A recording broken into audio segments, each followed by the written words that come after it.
Post-Asian eyelid surgery. Fat removal needed?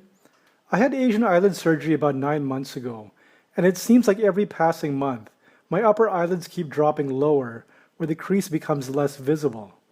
Do you think some fat removed from the upper eyelids would help? If so, would this be a very similar procedure and healing recovery time as the first time? My concern after reading online articles would be having hollow-looking eyes. Although, I'm in my mid-30s and maybe I have extra fatty eyelids to begin with. Thank you for your question. You submitted 4 photos, one with your eyes before and then after, 9 months later, relaxed, and then with expression. And you state you had Asian eyelid surgery done 9 months prior, and that with every passing month, the eyelid crease becomes less and less visible. And you're asking if more fat or any fat has to be removed, but you've been going online and you are concerned that you may end up with hollowing. Well, I can certainly share with you my approach to Asian eyelid surgery, what I suspect may be the situation in your case in the absence of a more in-depth history and physical examination. A little bit of background: I'm a board-certified cosmetic surgeon and fellowship-trained oculofacial, plastic, and reconstructive surgeon. I've been in practice in Manhattan and Long Island for over 20 years. Asian eyelid surgery has been a significant part of my practice. In fact, both primary and revision surgeries is something we do a lot of. Patients come to us from all around the world. So to ask your question, basically, first one would need details about the prior surgery. And I think that just to conjecture a little bit about what you underwent based on your preoperative photos, it looks to me that you had some excess skin and that there probably was a certain amount of fat that was pushing forward. When I do an evaluation for Asian eyelid surgery, the key elements that I try to determine is the presence of extra skin, the presence of fat pushing forward or volume, and the type of natural crease that could potentially be created. When Asian eyelid surgery is performed where there is extra fat and some skin, it is routine to take away a little bit of fat. Sometimes you just preserve the fat and you move the fat upward and away so that you can engage the skin with the muscle. Basically, whether it's incisional or non-incisional surgery, the goal of Asian eyelid surgery is to make sure that the skin of the crease is connected, attached to the levator aponeurosis. That way you get a stable, nice, stable looking crease. So if there is extra skin that could potentially push down, or extra fat that can push down, well, those have to be addressed.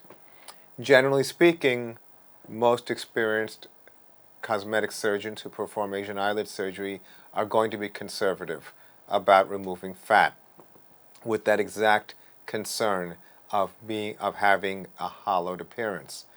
So it is possible, there are a few possibilities for your situation, again without a physical exam. If the eyelid crease is not being well defined, is the eyelid crease still holding?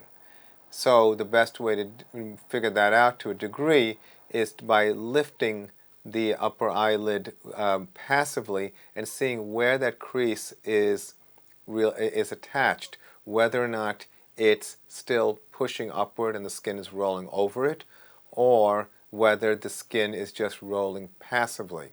So that might be more of a revision or additional enhancement where you have to re-engage the skin to the muscle. If there's any evidence of extra skin, then maybe some skin has to be addressed.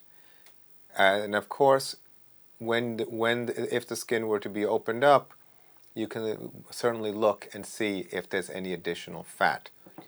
Now, generally speaking, because there is so much nuance in Asian eyelid surgery, and that you want to work on a very stable stable platform or a stable um, area, so that, and when I say stable, I basically mean an area that's not affected by active healing or swelling. I would say that it's probably worthwhile to allow until a year passes. Now, of course, your doctor knows you, knows your skin, and can help you determine whether or not it's the right time anyway to go ahead based on their comfort level. But I think that it's very important for you to ask your doctor about this same exact question, because frankly, your doctor is the one who did your surgery. You chose that doctor, and if you underwent a certain amount of surgery, which is often very conservative, then there's typically additional room to work with, taking away a little more skin, taking away a little bit of fat. And as far as the actual healing process, even with revision surgery, the healing process is usually comparable. You're basically doing the surgery a little bit differently, but you still have to go through the normal stages of healing.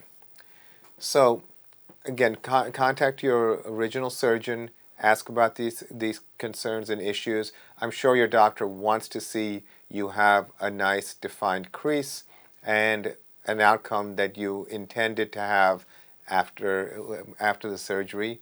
This is the reality of cosmetic surgery. Revisions are part of doing this type of work, and it is important that you have a clarity about what will be done, so you can at least have a sense of what the outcome will be. So I hope that was helpful. I wish you the best of luck, and thank you for your question.